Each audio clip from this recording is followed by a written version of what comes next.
Ladies and gentlemen, welcome to Zoom Into Wine. It's time for the show and your host, Ian Blackburn. Welcome, everybody. It's Ian Blackburn. It's Wednesday night. Time to Zoom Into Wine.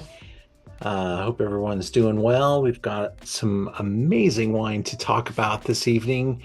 As we do almost every week, we go around the world and taste different grapes, talk with different people, visit different countries. And tonight we're focused on Pinot Noir, and we've got 6 of the very best to taste with our participants here. If you're watching on one of the channels, these wines are sold through Merchant of Wine, and I just want to share the information about these wines and get you as excited about them as I am. And man, we set out to put a couple of special guests on tonight. We have a lot of them, so hold on for the ride. We've got a lot to get through. Some very special visitors we recorded with, and I'm going to share all that stuff with you in just a second.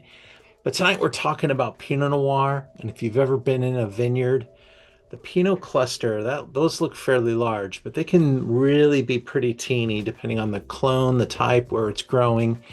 And Pinot Noir has this incredible thin skin that really likes to be grown somewhere near the ocean where it's cool, foggy, something like Carneros, something like Santa Rita Hills, something like Oregon, even Burgundy, where it could rain 200 days a year. And so this variety is a grape that we make a number of different wines like champagne from, and it is I remember for the longest period of time we just didn't do it very well in Los Angeles or in Southern California, the New World. We really struggled with the grape variety, and we finally figured it out. And I really attribute the accomplishment of making better Pinot Noir, not just because of mentality and wisdom, but we got away from using big, giant $1 million machines that we were using to make Cabernet and Chardonnay and Sauvignon Blanc and Zinfandel and anything else that we could put in the machine. Pinot Noir did not like that. Pinot Noir requires more hand work and a little bit more sense of appreciation for the delicacy of Pinot Noir. And wow, did we compensate once we figured that out. And now we are making some just amazing stuff. All over the world has benefited from that idea. So we're going to start with our first wine down in South Africa, a winery that we have featured at different wines throughout time because this winery just does it so well. And South Africa just does not get enough play in the wine world. Luckily, it's still such an incredible value proposition for us. But this is like number one, the very best wine in South Africa, the very best Pinot producer. And this wine's under $70, maybe by a considerable amount. We're in Walker Bay, very close to Hermanus, and this is a producer that got started a long time ago, 1994. I was there in the early 2000s. I got to walk this property with Anthony Hamilton Russell, and he has been a guest on our show a number of times through the years. This is a look from the top of the hill as you look down onto the ocean. That's how close the ocean is. You could see his vineyards. There's literally just one hill between the ocean and his vineyards. So he's got that amazing bay. When he was there, he was first. And now he's got a lot of locals that are making wine around him. And Pinot Noir and Chardonnay, he just has an amazing touch. So that's what we're starting off with. I'd love to get it in your glass. There's Owen's review. I'm going to taste it with you. The brilliant 22 Hamilton Russell. Shorten that up there. Now I can read it. Highly nuanced, stunning rendition of this winemaker Emil Ross. There he is. Sourced from their estates in the Hemel-en-Aarde. This offers kumquat zest. Okay, that's very specific. Not sure how many times you've zested a kumquat, but I grew up with a kumquat tree and, orange peel. Black truffle crudo, it says. Well, it's getting very specific, but let's say black truffle or forest floor or mushroom.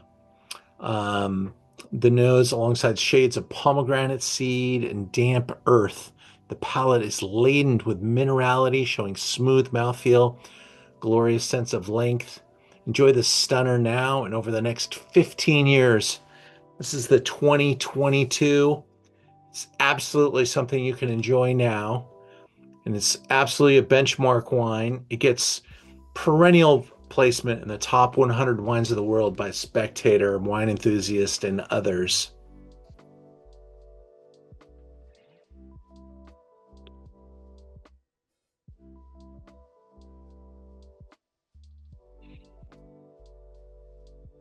I think in a blind tasting, wines have gotten so good that the markers for places have become sometimes they're a little more pronounced, sometimes they're a little more focused, like it's standing out. What I'm saying is the wine usually, if it's from a place like South Africa, there might be something in that glass that just says South Africa. This is just great. It has polish. There's it's lower in alcohol, I'm going to tell you, 13.5. I'm not sure I would place it off the nose at South Africa. I just don't know how I'd get there. But I'd hopefully, when we taste in our studies, we sweep, and we should mention South Africa, as like, oh, this could be South Africa, New Zealand, Oregon, or a place in Burgundy. Quality here is so good, and the tension so beautiful there, so balanced. I love the nose.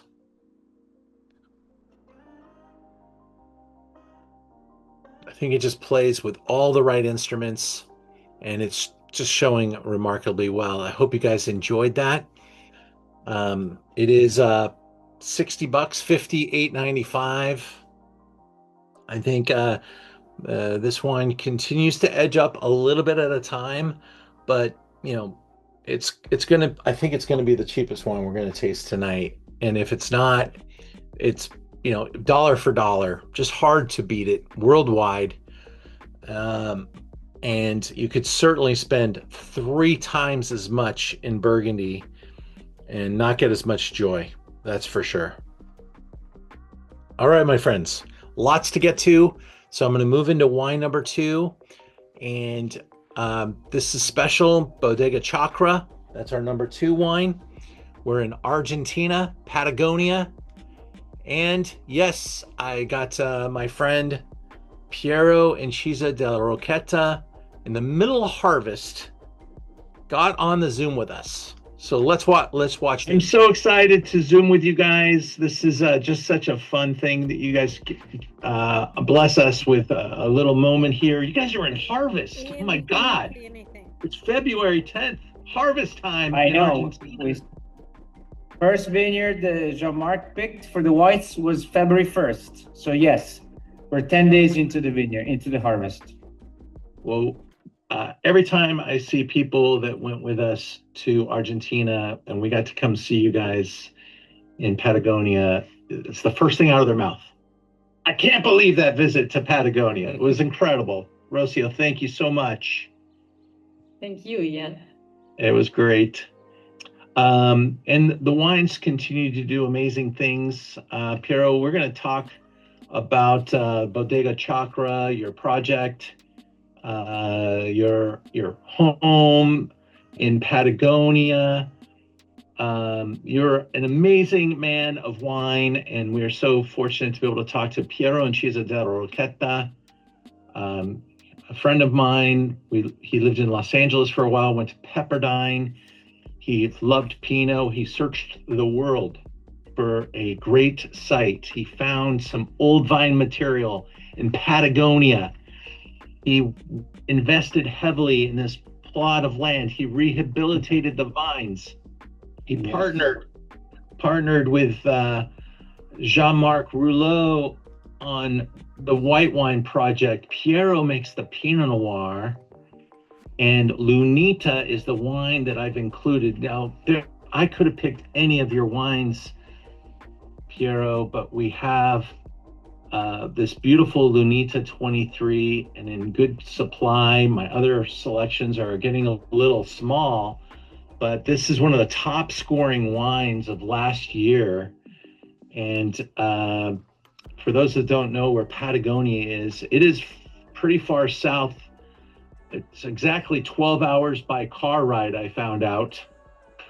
When we visited, the airline went on strike, so we got a van to drive us back to Buenos Aires. 12 hours, Piero. No, I remember. Lucy is laughing at you. She was laughing at me too. Don't worry. She laughs at everybody. We're not used to it. We were playing Name That Tune in the van. We had a fun time. It was a road trip. It was great.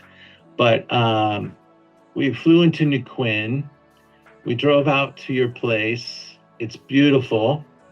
The vineyards are now completely surrounded with these beautiful trees. What are those trees called? Poplars.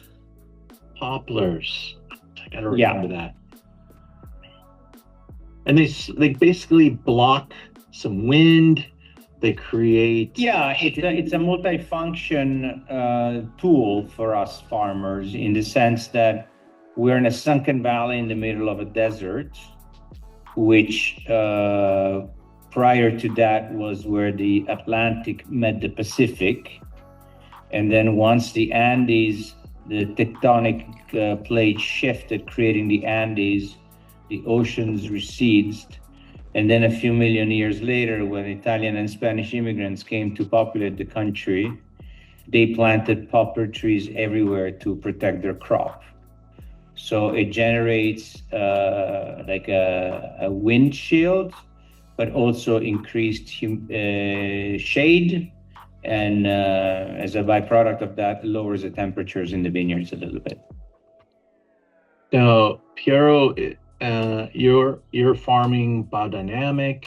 We visited the chicken. We are certified organic and biodynamic. One of the trademark of the winery is that all of our vineyards are Massal selection. Everything is ungrafted. And so we don't have any American rootstock. Everything is pre-phyllospora. And clonal material is? Well, there is no clone. The beauty of where we are is that our ecosystem is free of pests, disease, and bacteria. Our humidity is very low. So there is no chemicals in our vineyards. We don't have to spray at all. We don't even need to use copper, which is accepted by Organic and Biodynamic Association. So there's no use of heavy metals in our soils, but also no use of chemicals. And everything is pre-phyllospora, so it's on its own rootstock. The selection is Massal. We have no clones. So each plant is got its own individual character. And this is something that is very positive for us because it enhances the immune system of the vineyard. That means that if you have disease, maybe just one vine can die, not the whole vineyard. Mm-hmm. And also it adds complexity to the wines because it's like having a family full of different relatives where it's not just a family of twins, or does it make sense what I'm saying? So every single plant has got its own genetic. And these are vines that you found there? These are vines that were planted by Italian immigrants.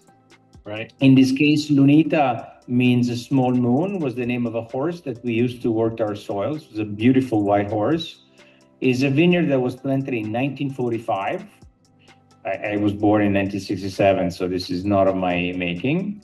It's a unique plot in the sense that Lunita soil composition is the only farm that we own that is 100% silt. So the characteristics of this wine are maybe closer to what a traditional interpretation or expression of classical varietal of Pinot. It's a little bit, it's a wine that is complex, yet is the texture is quite silky, is a little bit slightly darker cherry. It's very fresh. We ferment this wine with stems, so it's a whole cluster fermentation. And typically the alcohol content is around 12% to 12.5%. While it seems to be light in alcohol, is very textured and complex.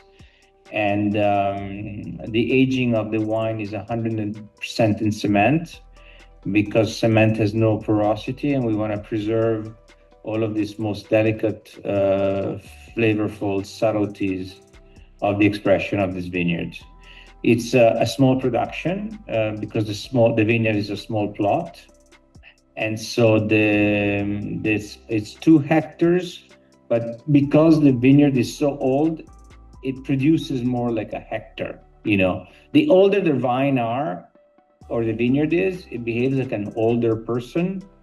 A person that is 90 years old is not going to have the same vitality of a person that is 18. Of course, you put him in the Olympics, they're not going to be able to perform on that physical level, but they're going to be much wiser. So the opus that an older vineyard will produce is far more complex and nuanced, primarily because the root system is a lot older and the plant can self-regulate. It has adapted to its surrounding and to the soil composition. And so typically it will produce dramatically less grapes per acre, but the quality will be far superior.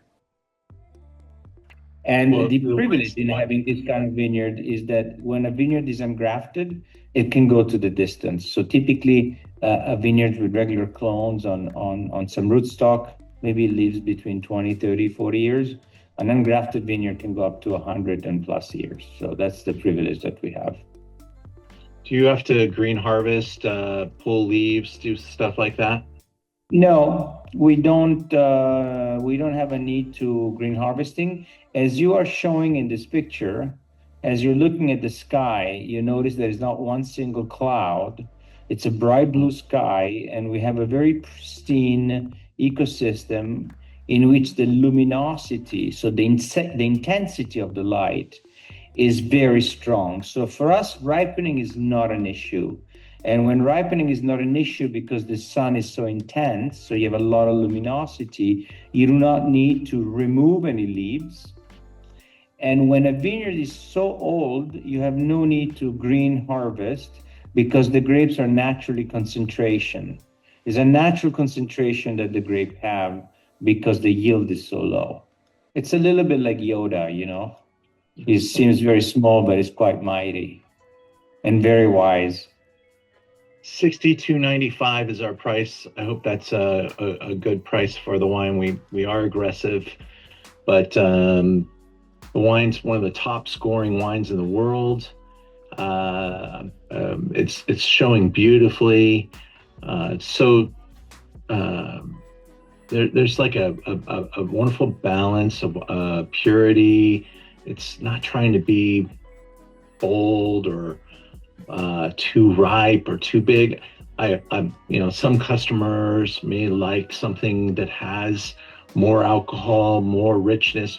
There's a time and a place for every single wine, and I just love the way this one sits in the glass, the perfume, the balance, the mouthfeel. There's a little crunchy, there's some wonderful texture here, and it's just everything you're making, I love.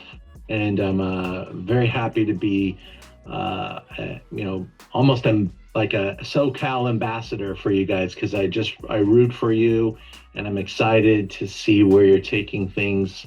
It's great to be on top and to lead, and that's what you're doing, and I'm very proud of you. Thank you, Ian. Likewise. We've been friends for a long time, and it's been great. If you notice, also I wanted to touch on something. I don't know if you're still recording or not, but the wax we've eliminated. We are in an effort to really slim down our petrochemical consumption on a yearly basis. Every year, we try to dispose of some elements that we're using that are part of the petrochemical equation. So we have removed all sorts of capsules from our bottle and replaced them by our own bee wax. We have. So that is Piero and Chisa della Rocchetta. He's talking about the top of the package. I got to visit the property and just a couple little personal photos. This was the house we got to stay in. He had a little 4-bedroom house for visitors, and we got to drink all the different wines with our group, and they made some amazing local vegetables. This is the winery, and so when he talks about concrete, he made this to make amazing Pinot. He visited a lot of Pinot producers around the world and wanted to do something that really gave honor to the varietal and also created something very sustainable.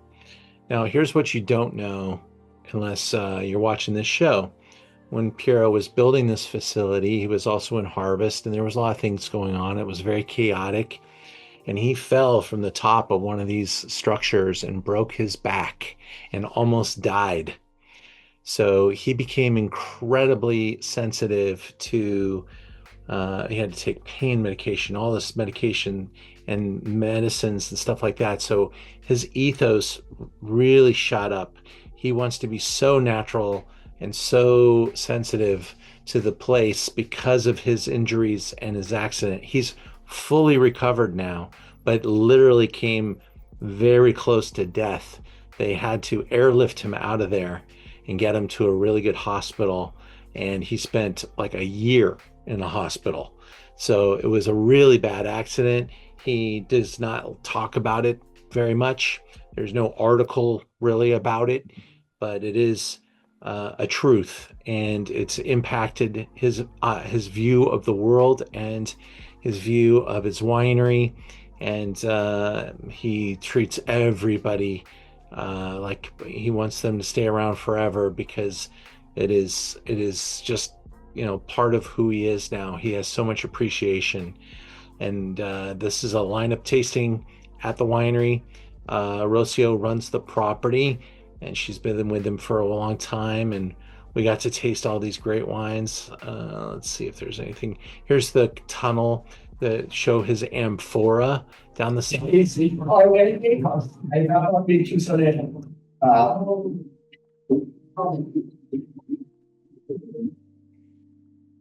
His bottling line.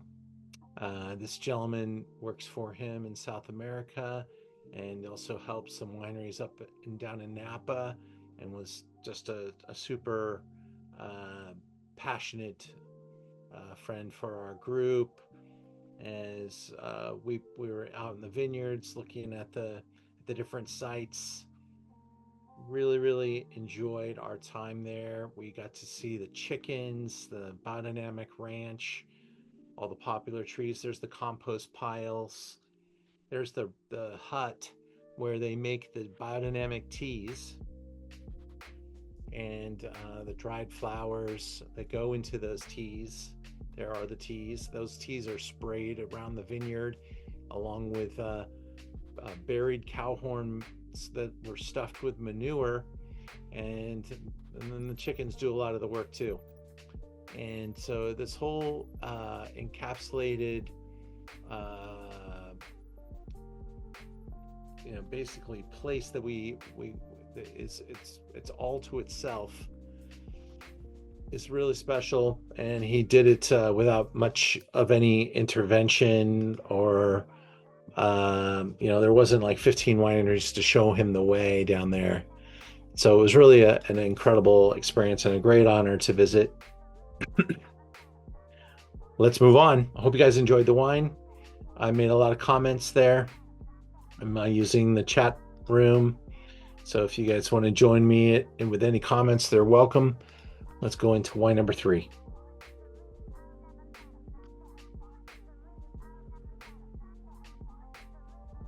The Lunita, by the way, $62.95.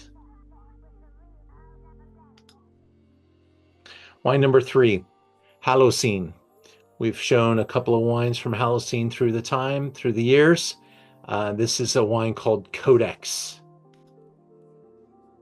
I'm going to introduce you now to the winemaker, Todd Alexander. Zoom into wine. I get to introduce you to my friend Todd Alexander. He's up in Oregon. He's a tremendous winemaker. He's making some beautiful wines from all over the world now. And I have great access to the wines of Holocene. I've been a Holocene disciple for many years. I think I came on pretty early, Todd. And now see more of you. You're coming down, doing some of our events, and I'm seeing all the press and stuff going on. Hey, man, it's great to have you on Zoom. Thanks for joining us. Yeah, thanks so much for having me, and thanks for all the support over the years. Yeah, I really appreciate it. Happy to be here. I'm going to take us into the slideshow. We move through these slides pretty quickly, but want to just kind of, not that one, this one. I just want to kind of point out, Todd makes a couple different Pinot Noirs, a couple different Chardonnays from Oregon. This one's called Codex, and we carry, I think, 3 of them on the website currently. We're all in the 23 vintage at this time. And Todd, tell us about your thought process and maybe where this wine comes from and a little bit of info about Holocene and Codex. Sure. Okay, so I started Holocene in 2015, just had a single wine, moved up north to the Pacific Northwest. I worked with a handful of other people making wine for others after being the winemaker at Bryant Family Vineyard in Napa. I knew I wanted to work with Oregon Pinot and ultimately Chardonnay because I always really liked wines from that region. And although I wasn't working for anyone making wine from that area, I started Holocene because I just wanted to get my hands on some Pinot and start working with that. So that was in 2015. Fast forward now, we'll step back a little bit, but I had just one wine. Then I had 2 Pinots while I was kind of figuring out, learning the valley. To present day now, we have 3 or 4 Pinots depending on the year. Couple of Chardonnays. We make about 1,000 cases, so it's still really small. But then we have our French project. So all told, we're probably around 2,000 cases. Actually, with the 2024 vintage of Holocene, I'll have around 1,300 cases of wine. Kind of steadily growing it slowly over time. I started working with a single vineyard in Hemel-en-Aarde. I branched out and worked with a site further south near Junction City. And I've subsequently worked with sites in Ribbon Ridge, Dundee Hills, Eola-Amity Hills, and Chehalem Mountains, which kind of brings us around to the Codex wine. Codex is a blend of its barrel selection. So it's taken from, it's a few barrels, 2 or 3 barrels from each AVA that I kind of work with in a given year. Sometimes the vineyard sites change. There's a couple that haven't changed over time, but always wanting to pull some interesting barrels that work together well with different fruit characteristics and components in the wine that we think mesh well in a particular vintage. So that's where the genesis for Codex came from. Was most things are kind of single vineyard or at least single AVA. This is our kind of broader stroke Willamette Valley wine. We're trying to make something that we think is really, really a standout wine that shows just kind of some of the characteristics of the Willamette Valley. Everything in it are pretty close to it is whole cluster, 100% whole cluster. I started off making Pinot with Aldi stemming. Over time, I've moved more and more into the whole cluster end of things. So I'm anywhere from 70 to 100% whole cluster in a given year. And I don't use much new oak, maybe up to 20%, generally speaking. Some things there's no new oak, some things might get a little bit more. But I really like the freshness, the energy, and the tension, the texture that the stems give. So fortunately, we've had some really great vintages. I have not had to just destem everything. We are really careful with everything we work with in the vineyard. So we don't generally have problems with rot and things like that. And everything's organically farmed. So that's another data point. Everything we work with is organic. Yeah, there's a lot to appreciate. The multi-vineyard approach, blending it together to make a AVA Willamette Valley. And most of the time, like my background is a lot of single vineyard winemaking, so this is actually kind of a different direction for me to go in. I really do enjoy like tightening the screws on a certain particular site and seeing what that can do. But it's also interesting to try and challenging to try and make a compelling wine that's blended from different spots with intention every year. Is it kind of like the difference between making a symphony and a guitar solo? Yeah, exactly. Something like that. Yeah. I mean, you can have a really cool like guitar solo going on or a solo pianist or something, but sometimes it is interesting to throw some other stuff in there. It's kind of like stripped down versus like more produced, you know? Yeah. Yeah. So very, very good analogy. This wine got 95 points, and all of your wines in 23 seem to get between 95 and 100. Yeah. I think this wine is the kinder, gentler, easier access wine as far as it's got a little softer, pretty elegance to it. Definitely. That was the idea behind it. Yeah. A lot of that, like, you have that blackberry, it's kind of dark fruit, violets. To me, there's licorice. You get some cedar on there, aromatics, a little bit of dried herbs. And it's interesting because, you have the red fruit that comes from the more marine sedimentary soils in the valley, places like Hemel-en-Aarde, versus like some of the Chehalem mountain fruit I have is more volcanic soil, which is that more that darker fruit, violet. So there's kind of a lot of complexity there. Every time you kind of go back to it, you can get some of that dark fruit, brambly, dried herb kind of thing going on, and you can get more of the really pretty red fruit, broad, earthy, even kind of forest floor that you could kind of get in the marine sedimentary soils.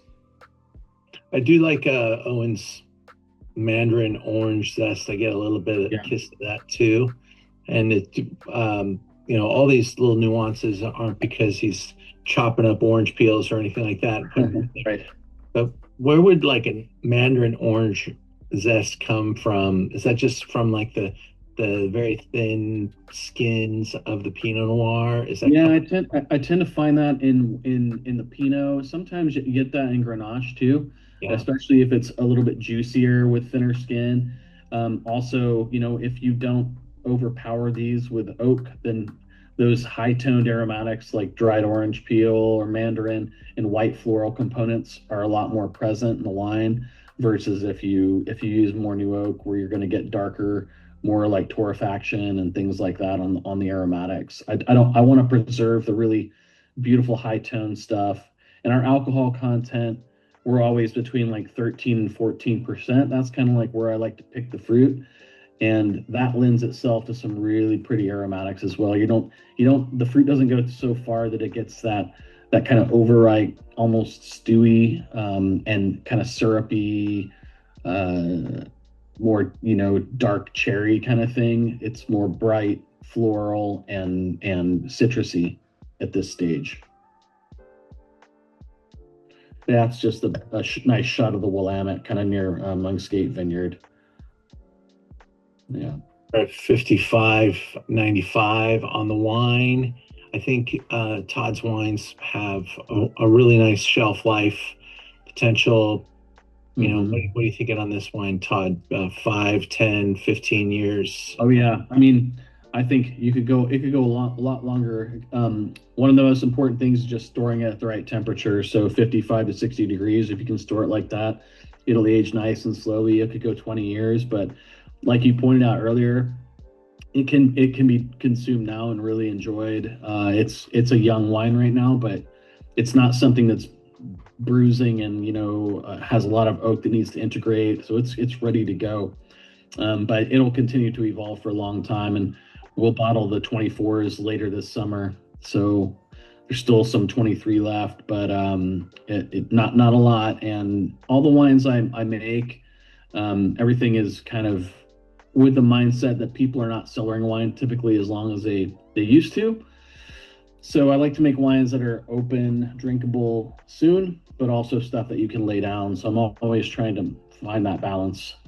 I love this wine. I love this brand. I'm excited for you, Todd. I hope. Thank you. I'm going to see you in a couple of weeks when we come up to Oregon. Yeah, looking forward to it. Thanks so much, and we'll see you in Oregon. Sounds good. Take care, buddy. You too. Bye.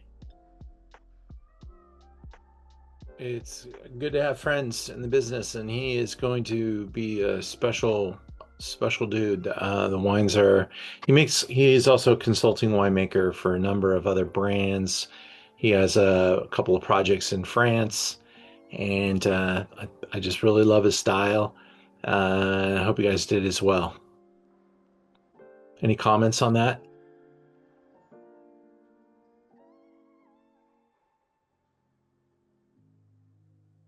You are a talkative group. I've got to shut you up now because we got more to get to. Let's get to it.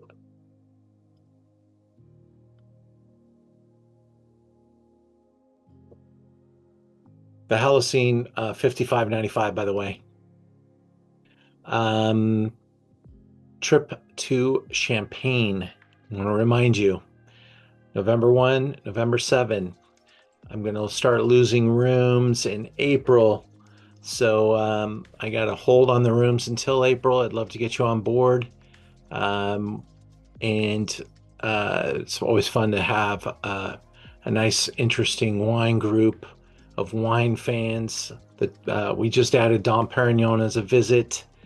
So if you want to go to Champagne, we start in Paris. We transfer to Champagne, and we've got an incredible itinerary. And we always see just, we get incredible access. So it's my mission just to do as much travel as I humanly can while I can, and to really be able to meet all these great people.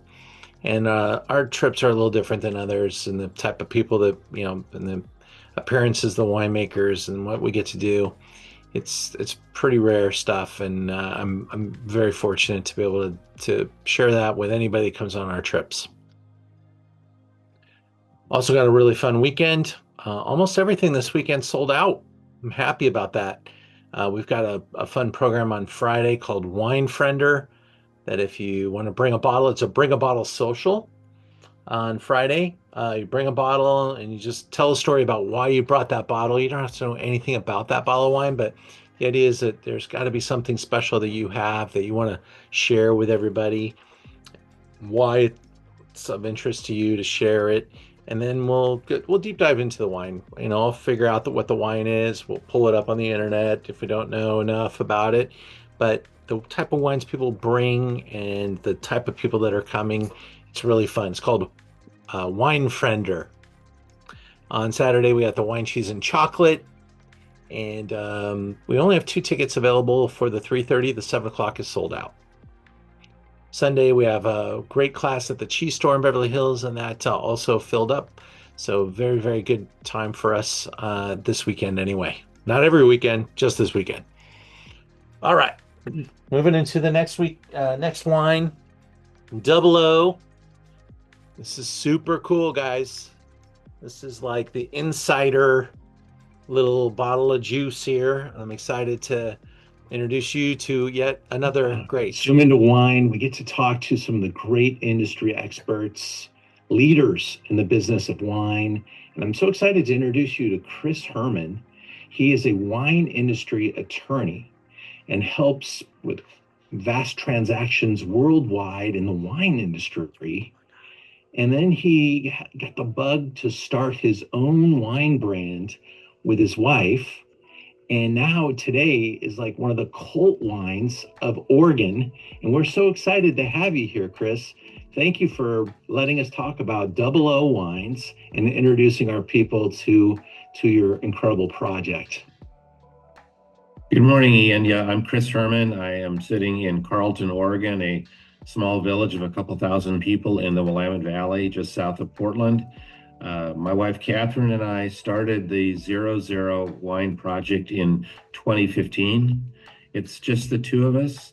We're a very lean, mean machine, but we're hyper-focused on making very exciting Pinot Noir and Chardonnay in the Willamette Valley. We also, by the way, produce wine in the Côte d'Or in France and have a winery just outside Beaune. And we also produce Blanc de Blanc champagne in Menil-sur-Orge in the Côte Blanc, which is the heart of the fine champagne production area in France. So we have a three-legged stool, so we get a lot of airline miles going back and forth, but it's all in pursuit of making extraordinary Chardonnay and Pinot Noir based wines in the three greatest winemaking regions for this fruit in the world, the Willamette Valley, the Côte d'Or, and the Côte de Blanc. So why did we do it? Chris, I gotta interject real quick before I forget, but you're working with a friend of mine in Champagne, Paul Lanoise. I love what he's doing, and I think you've got a great partner there. I'm super excited about tasting it, the bubbles someday. We're going to take a group to Champagne in November, and I'm planning on including him in our activities. So fantastic. Yeah. Well, he has a beautiful new tasting room, and you'll have a chance to taste our champagne when you're there as well. By the way, all of our wine in Champagne is produced under the 00 label. So you might ask, why did we do it? Why 00? The reason we did it is, as Ian mentioned, I've been involved as a lawyer and business advisor with the wine industry in Oregon and Europe and Asia since the early 1980s.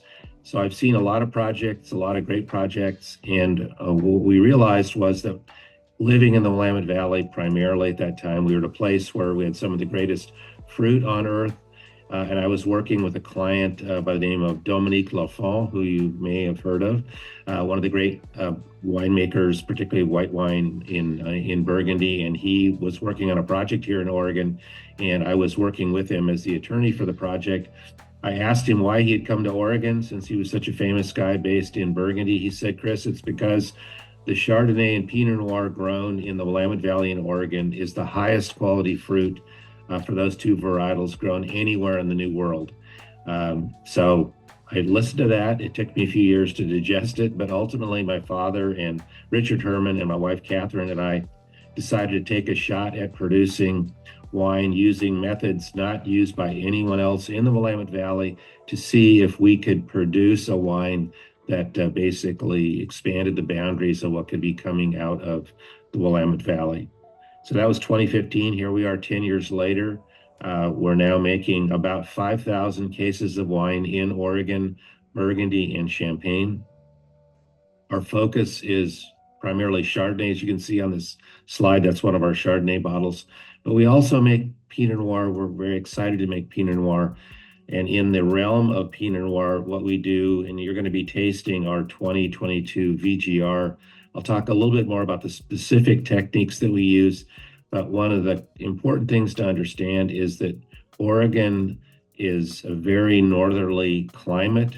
It's definitely a cool climate, a little bit along the same lines as Burgundy. So we're about 500 miles north of Napa. We're about 1,000 miles north of Santa Barbara. So when you're drinking our wine and comparing it to California Pinots, key thing to keep in mind is that we're definitely very cool climate. And the reason that's important is in this very northerly cool climate, the grapes retain their natural acidity to an extent that provides the lift and the vitality. That's really the hallmark of Oregon Pinot Noir and Chardonnay. The Oregon wine industry started in the late 1960s. The focus initially, and really since that time, has been on Pinot Noir, which is why we make a Pinot Noir. You see on the slide here, the wine you're going to be tasting is called VGR. That stands for Very Good Red. The reason for that is having been a wine consumer, the kind of person Ian loves for many, many decades. I often would have a wine that I really enjoyed, and a couple days later, I could not remember the name of the wine. So Catherine and I decided that when we make a wine, our largest production on the red side, which is VGR, and on the white side, which is VGW, very good white, we were going to give the wines a name, an acronym that would be relatively simple to remember and would also stand out on the shelf in a wine shop or in a restaurant, again, making it easier for people to see what was our product. Why 00? We wanted to be, very focused on what we were making. So we make only two varietals. Pinot Noir, that's one of the zeros. Chardonnay, it's the other zero. And the reason for 0 is that in numerology, 0 is the symbol for potential. And the whole idea behind our project was to try to take this very fantastic fruit that we have in the Willamette Valley and produce it in ways that no one else was producing, to see if we could create a wine that really had extraordinary flavor, aromatic, and textural qualities that really had never been seen before in wines produced in this region. And so that was the genesis behind the project. The reason our label looks the way that it looks is because we have a winery in Burgundy, because we've spent a lot of time in Burgundy. As Ian knows, in the cellar, a lot of the Burgundian people keep their wine for several years in big metal bins. The cellars are very humid, and so they don't label the wines until they're ready to ship them for sale. So what they do is they take chalk and they will write on the bottle some sort of symbol indicating which vineyard it is and which vintage it is. And we really like the look of that. It's spare, it's clean, it's it's iconic. And so because we're sort of bridging the Willamette Valley and France, Burgundy in particular, we thought it would be exciting and appropriate and a good symbol of that connection to use a design which incorporated that Burgundian approach. And so that's why we have it simple like this. That's why we have that sort of a rough outline. It's really intended to be reminiscent of a chalk mark on the bottle. Chris, do you ever get any conversation about, 00 could also lean into the ideas of, low manipulation, zero manipulation, zero inputs, that type of a conversation? Yes, it's really not the reason that we selected the name, but really all of those things also characterize our wine production style. And so we're, again, because it's just the two of us, Catherine and me, we have an assistant here in Oregon, I have an assistant in Burgundy, an assistant in Champagne. We're really totally hands-on. We do everything ourselves in a very small facility in Carleton, and then our own facility in Burgundy, and our own facility in Champagne. So we're working very closely in the vineyard. We're there for harvest. We do all of the production work ourselves at harvest. We pick, we sort, we crush, we press, we go into bottle. We're really there every step of the way, because our commitment to our buyers is that you're going to get something that is really a handcraft. And when people talk about handcraft, I literally use my own hands to do all of that work. So it's the ultimate in handcraft. And on the Pinot Noir side, I think an example of our dedication to handcraft is the VGR wine that you're going to drink is made up of wines from several different vineyards: the Shea Vineyard, all the Willamette Valley, the Highland Vineyard, that's Hyland, the Richard Herman Vineyard, the Chehalem Mountain Vineyard, and Stardance. So it's a composition wine that is a blend from these different vineyards. And the reason we do that is we have two main soil types in the Willamette Valley: volcanic and marine sedimentary. And so we pick the fruit from these different soil series, because the volcanic soils tend to be much more nervy, tense, a lot of vitality that comes from the minerals in the volcanic soil. The Pinots from the sedimentary soils, and that would be, for example, the Chehalem Mountain and the Stardance, those are much sort of deeper, more profound wines. So we sort of call it the yin yang wine, because we're taking Pinot Noir fruit from these two sort of fundamentally different soil sources in different regions. All of the all of the wine is coming either from the Eola Amity Hills or the Chehalem Mountains or McMinnville. So we're getting different sites, different elevations, different aspects. And so we're bringing this together as kind of an orchestral composition to give people a sense of kind of the, all aspects of the Willamette Valley wine. So there's a nice picture of the Willamette Valley. That's exactly the kind of terrain that we have. As I said, it's a cool climate. It's a northerly climate, which means we're relatively lower in alcohol. We really focus on finesse. And as I was saying before, an example of our handcraft. The wine is extraordinary. We're going to taste it now with our audience. I'm going to get an email back to you after we're done. But the wine is beautiful. It is pretty. It is. It has got a tenderness to it. Fascinating. Definitely some unique ideas going on, and I think the results speak for themselves. So thank you, Chris, and I look forward to seeing you again. Yep. Same here, Ian. Take care. Have a good day, everybody. Bye-bye. Thank you. So, my editor's doesn't work for Spielberg. She is sharp with that editing button, but she also would try to keep it within a particular time frame. Otherwise, we'd be here till 9 o'clock. So there is a longer edit of that video on YouTube posted. You can see the entire discussion. So when you get a bottle of 00 VGR, you can watch that with him. But he's using terracotta. He's hand cutting each cluster. I didn't hear him say that. Maybe he was. I was typing. But he's hand cutting the berries off of each cluster and leaving the pip in the seed and then fermenting inside a terracotta, almost a carbonic maceration style. I think he may have said that, but it's really some unique ideas, but they're all kind of built on top of other ideas that others have had, and he's just doing it really well, getting some good press and making wines that are pretty exciting and like I shared with you, pretty hard to get. Maybe not as hard to get in the future, but this wine sells for $103, so it's not flying out anywhere super fast, but once people know what it is and they get a sense of it, that's right in the sweet spot for the collectors, and he's doing really well.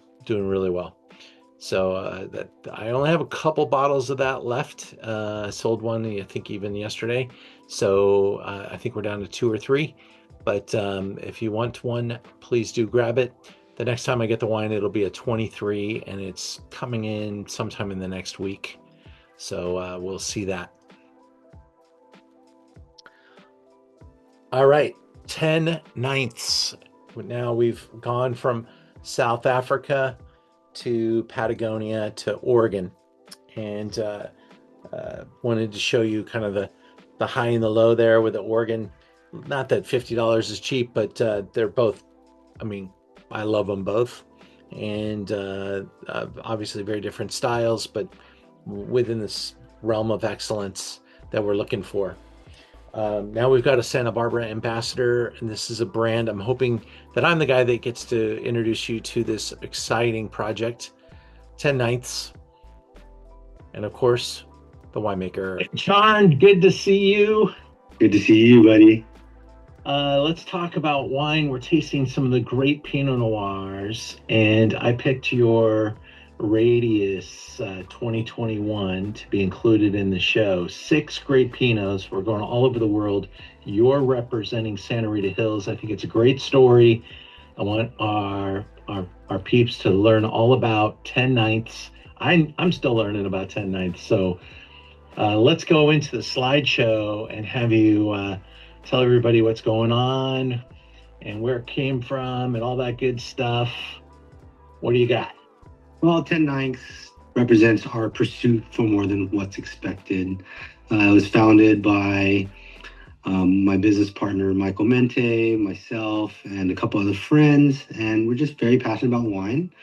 This was a COVID buy during 2021 where my buddy was just looking for a place to escape. And we came across the previous Hilliard Bruce estate, and he fell in love with the property and decided, hey, I'm gonna buy this in case we need to retreat somewhere during all this madness. So that's kind of the founding story. Yeah.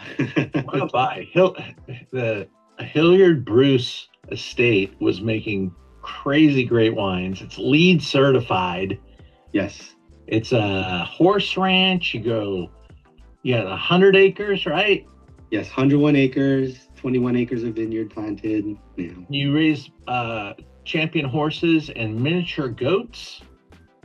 Yeah, we have mini donkeys there. We have quite a bit of Arabian horses.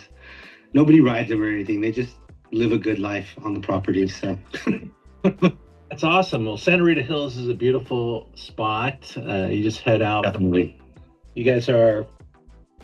We are in the northwesternmost edge of the AVA. We actually sit on the AVA line, the border line there. So really? Yeah, so lots of coastal influence from where we're located. We're out here towards Lompoc, really close? Yes, very, very close. Wow. Very sandy terroir. So a lot of sand on our property, diatomaceous earth as well. But yeah, very interesting site. Yeah, it's great. It's proven, and I was excited when I heard that it was Hilliard Bruce before, because I've tasted some of those wines off that property. They're magnificent, and what's your idea with 10 nights? I mean, how's it all going to unfold going forward? Well, we definitely, obviously we grow Pinot Noir and Chardonnay, but we've really been diving deep into our sparkling program lately and really trying to get that dial to a point where we can make world-class level sparkling here in California. So cool. That's a fun project. And it is. Takes time though. Yeah. Time is right. Lots and lots of time, a lot of aging time and storing things away for many, many years. So yeah, for sure. Well, you've got a friend of ours, Frederick Ammons, making the wine. He's a great consultant. Absolutely. Great winemaker he is, for sure. We know his wife, Mary Lore, from her brand called Nid-Tees and her involvement with Philippe Melka. So you got a lot of expertise. Yeah, so her wine is actually made on property as well. So cool. So are you doing a few different custom crush clients there? It's just her and Alice from Amaviv Wine. So yeah, It's a small tight-knit family we have there. Keeps it simple. Mm-hmm. And all the grapes are grown organic. Oh. Are you still like LEED certified? And we decided not keeping the LEED certification. But we are all organic, actually beyond organic. We do practice a lot of biodynamic practices as well. Everything is estate grown. We take really, really a lot of pride in the farming and the care for the property itself. We believe that great wine is made in the vineyard. So we really try not to do too much in the winery itself. So the wine is the 2021. You've moved on to the 22 or 23 vintage. Yeah. But we secured a chunk of 2021. I really fell in love with this wine quite a ways back when I first tasted it at our Stars of Pinot, and so we just took another swing at it. Got some more wine in the store. And I think this wine's going to age gracefully, and that's what happens in the Santa Rita Hills. And I love where it's going.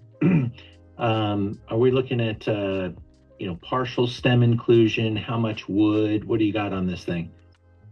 Partial stem inclusion, approximately, we eyeball it, so we don't weigh it exactly. But if we were to eyeball it, I'd say somewhere in the 25 to 30% range of stem inclusion on that particular vintage.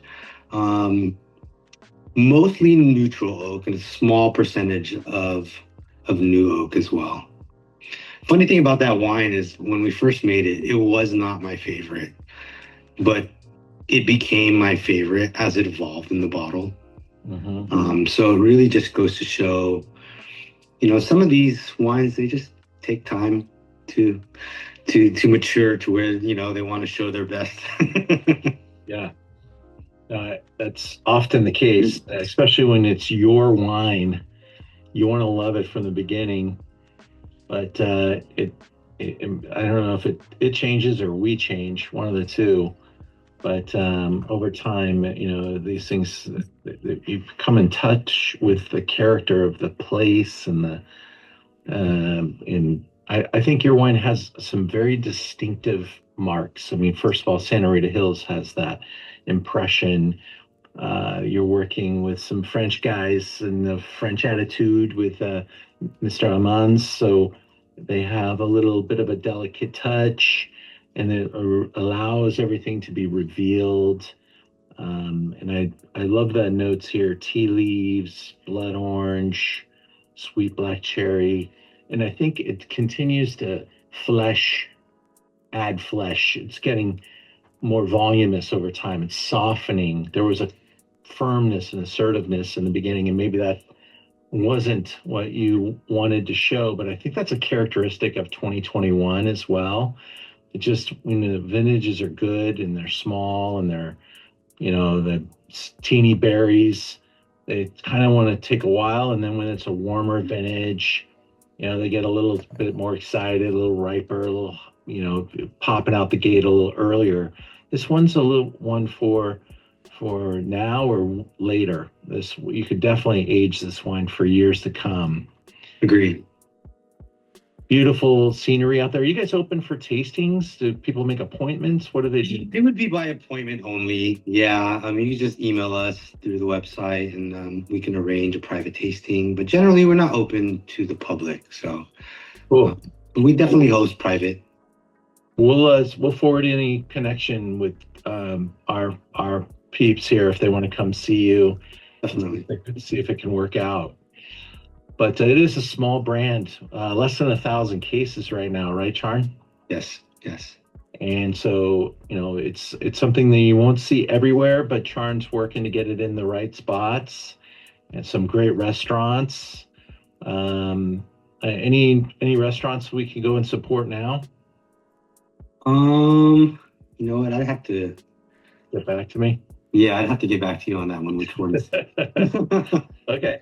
Well, let us know, because I even like to put them into the description of the wine, as seen at certain restaurants and stuff like that. Cool. Perfect. I'll compile a little list for you then. I think of our wine list on our website as kind of like the long tail. You go to a great dinner somewhere and you find something off the wine list that isn't, found at the grocery store, and you let the sommelier tell you the tale, where you're going to go to get it. And, some people will go to the winery, but, we deliver for free here in Los Angeles, and we are trying to elevate as many good people as we can, and you're one of them. So we hope to, be the ambassadors for you guys, and we'll come and see you in the next year. We're going to bring a group to Santa Barbara too, and we'll awesome. Make it a stop. We definitely appreciate the support you've given us, for sure. And reciprocal. We love having you at our events and our tasting, so thank you. And we appreciate your time today, and we'll get back to you with the results of tomorrow's tasting. Sounds good. Take care, man. Hey, thank you. Appreciate your time. Super nice guy. Love working with him, and I just really love the sense of place behind that wine, the balance. I think it's a very good, I maybe use the word too often, but ambassador wine for Santa Rita Hills. They do make a higher tier selection also from their best barrels. but their vineyard is magnificent and it's in a really great spot. Some really good people have made wine off that property, so there's some very good references. The Almans family are really talented French winemakers, and they are making some really important wines. So some big things. Now, I realized going through the tasting, I'm showing stuff that I really like, and a lot of what I like is pretty restrained. But sometimes I like to get a little loud, and so the next wine is it evokes that, because the next wine is from a brand that hardly anybody's ever tasted before. You get some big scores, and it's very special, and that's Maxem, or Maxime, and it is Maxem. I can't. He'll pronounce it correctly. He has a way of pronouncing it because it's his two kids, their names, and I didn't expect to get Sam to come and talk to us about this wine, but he did. So let me get you to the moment where I start, because he did it today, and this is unedited. 1, 2, 3, and we're up. Sam Kaplan, great to see you. Connecting. 1, 2, 3. Thanks so much. Thanks so much, Ian. It's great to be here. Sam is a very talented and accomplished winemaker, making wines at Arkenstone, Memento Mori, Van Gogh, Valle Valente. And we're going to talk about a wine that's a little closer to home with him today, Maxem. And Sam, let me get right into the slideshow unless you rock and roll. That's great. Let me share this. We'll get over there. And bam.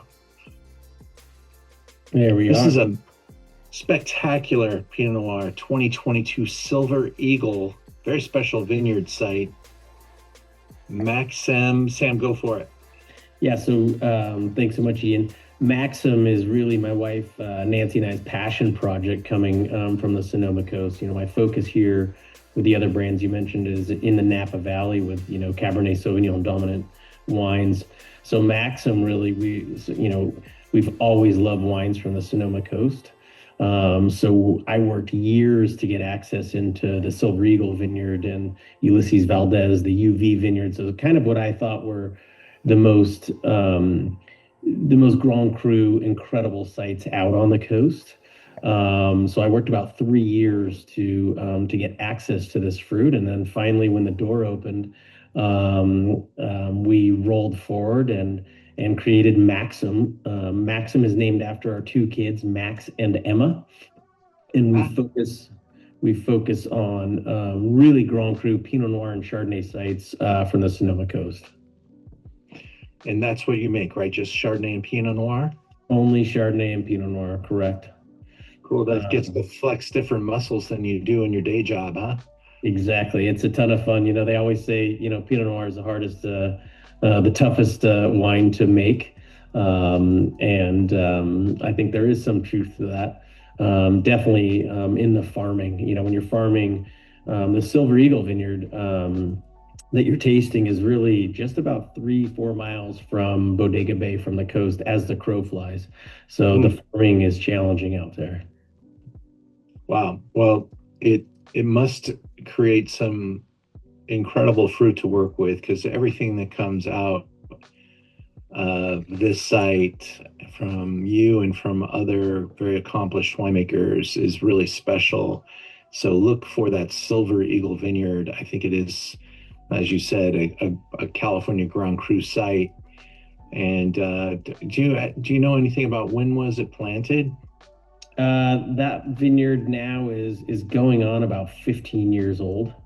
Okay. So, you know, there were a couple stages of planting with the different blocks, but it's really an established site. And the wines prove it. I mean, that close to the coast, the yields of production are always very low. So the fruit quality and intensity is just incredible. It's through the roof.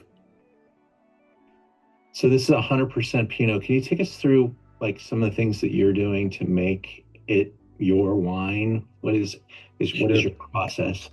So the process for me is always about the vineyard. Actually, in 2021, my wife and I were able to purchase an estate property. So those wines are coming down the road. But our estate vineyard is now just next door to the Silver Eagle. It's on what's called Stoats Lane. So the winemaking for me with any site, Cabernet, Pinot, Chardonnay, it's really always about pulling the most you can out of the site and what the vintage delivers. So this Pinot Noir, I mean, it's full throttle in its aromatics and the black raspberries, the floral notes that jump out of the glass, um, but it's got intensity and really good acidity. So that's I typically do, for those that are kind of cued into the winemaking, it's usually about 6 to 8% whole cluster grapes that are added to the tank of Pinot Noir. And that really helps sort of lift aromatics and gives sort of another layer of complexity. And then it ages in French oak. Believe it or not, it's about, depending on the year, 60 to 70% new French oak for about 15 months in barrel. So all really tippity top, the best barrels you can buy. And the wine it just shows the site. It's incredible. These grapes probably, I'm imagining, Pinot can get really teeny. Yeah. We got like caviar here. Is it like that small? Yeah, so these are all sort of suitcase clones that came over from Burgundy. So they're these offshoots, from some of the top Grand Cru sites, and these clusters are tiny. I mean, I can't really show you, but they're really, they're little bitty clusters, and that's part of why they say, challenging, how challenging making Pinot Noir is. They're really, very fragile. They're harvested at night as cold as possible, and then brought right into the winery for gentle processing. So it's really, it's a different animal than making, Cabernet, which is a much hardier, sturdier cluster. We pointed out to exotic cherry forest floor, almost an incense-like character that's evoking from the glass, a cool sea breeze, salinity. There's a richness, a depth, a denseness, a concentration without it being bitter, which I think is really the challenge for Pinot Noir, getting all that character and using the stem and all that stuff kind of sometimes makes you have to postpone enjoying a wine at this level, but not here. This is just really hedonistic, gorgeous, and yet it's so balanced at the same time, which is really magnificent at the scale that this is showing. And how much total wine are you making? These are very limited bottlings, just probably 200 some cases. Yeah, they're everything. Each of the different sites that we make for Maxem are very limited in production. Well, merchantofwine.com, we sell both the Chard and the Pinot. They are tremendous wines. Get your hands on some, and we're very honored to be able to carry the wines. And Sam, it's great to hear it from you. Thank you very much for your time. You bet, Ian. Thanks so much for the support. Wonderful rating, and I love your warning down there at the bottom of your note. It's fantastic. I put a little extra into it. I love it. Thanks, man. Thanks so much. Take care. Bye. Thanks, Sam. Fun stuff. Fun stuff. I hope you guys enjoyed. Pinot Noir can range in different styles. We tasted a lot of different site-specific wines, and we tasted some really excellent examples. I hope I set you up well for that last one. But it is, I think, this is the type of wine you could have over a multi-course meal and have something different with each one of these wines.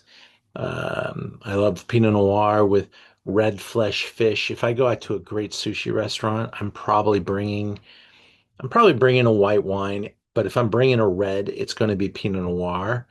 And usually I do bring two bottles, especially if there's two of us. Uh, so it is uh, I love this with salmon, with tuna, with the nori, anything that they're gonna put, a little sear on or anything like that. I love Pinot Noir with that, and all these would do that. So it's really fun to look at a varietal like this and go around the world and see different examples. Hope you guys enjoyed. We carry all these wines at the store. Would love to be your choice of wine merchant. And we thank you guys for supporting us so much. Um, our move in 2026 here is to really be aggressive online. Our prices, we we continue to try to sharpen our price. We'll also continue to work with really the better wines, the unique finds. And I want you to look at our the totality of our wine list, almost like a restaurant wine list, like you're going to a great restaurant and you want to see, something at every price. I want to have the very best $15 wines and, the sky's the limit. And uh I'm going to auctions now. I'm buying some older, rarer stuff, trying to flesh out the site. And I'm really having fun doing it. And I hope you guys are enjoying the Zooms. Our Zooms, we're doing a few less so that I can go and put time into producing videos with five, I was hoping for two winemakers, honestly, tonight. It all kind of happened last minute. Sam, we recorded today. But Maxem, sorry, how much is the cost of Maxem? Yeah, that's a good question. Let me see if I got that slide still in there because I cut that out of the video on accident. Sorry.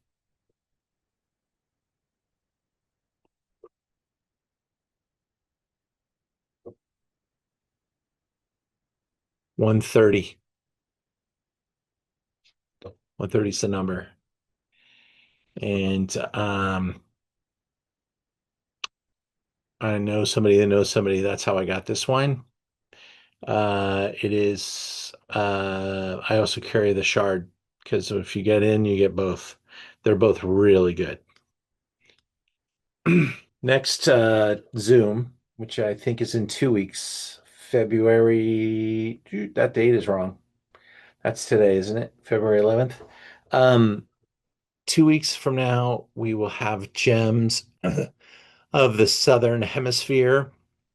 And I don't know how many winemakers I'll be able to interview for this one, but I want to show you what we're tasting just because it's going to be different. I don't want to do the same stuff every time. And so I want to move things around.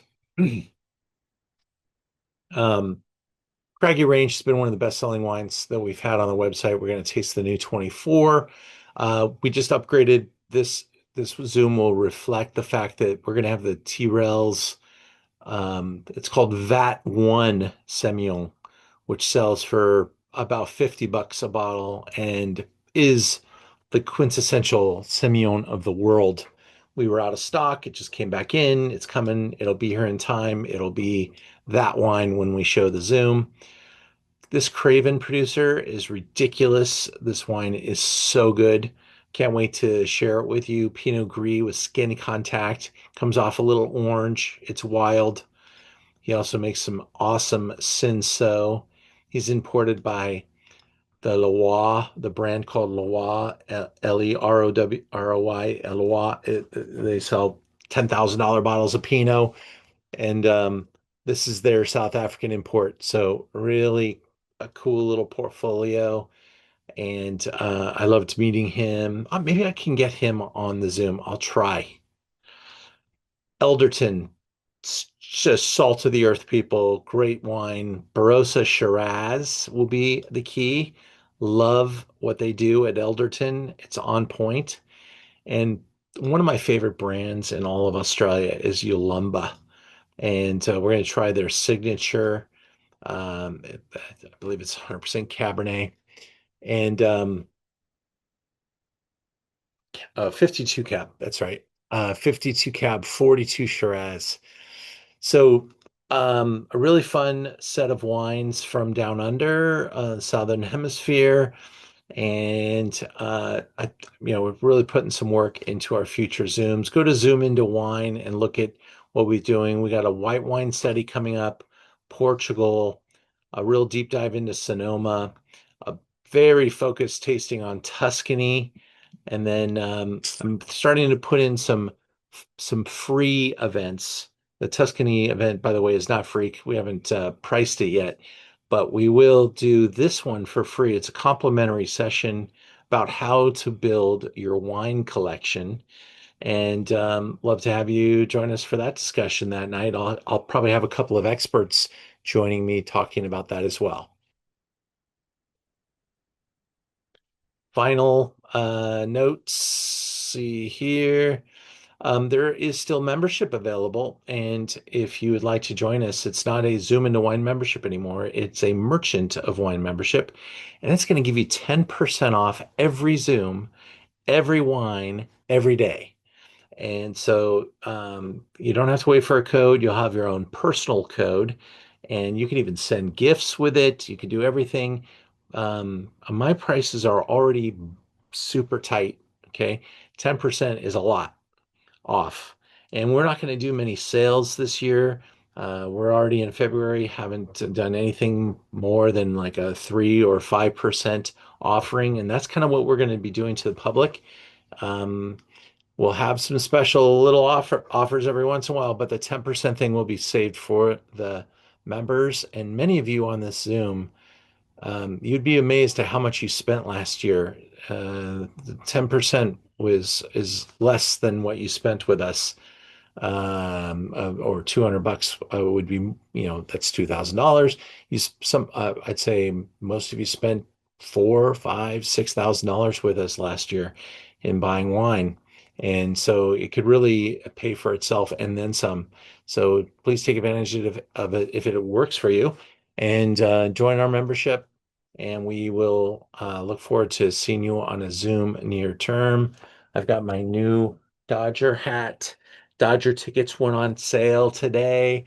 I've got 3 games. I'm only going to buy 3 right now. But I went after the big Shohei bobblehead nights. You get the big bucks for those bobbleheads. And then I will be attending a lot of Monday night games because nobody goes to those, and I can get the great seats for very, very cheap. Any questions? I'll stick around. Otherwise, I'll thank you and say goodnight to everybody. But I'll stick around to anybody who wants to ask or say Yeah, anything. great fun, Ian. Thank you so much. Thanks, Thomas. Yeah, absolutely. Good to see you. Good to see you too. Thank you, Brenda, Julie, Rachel's iPad. Thanks so much.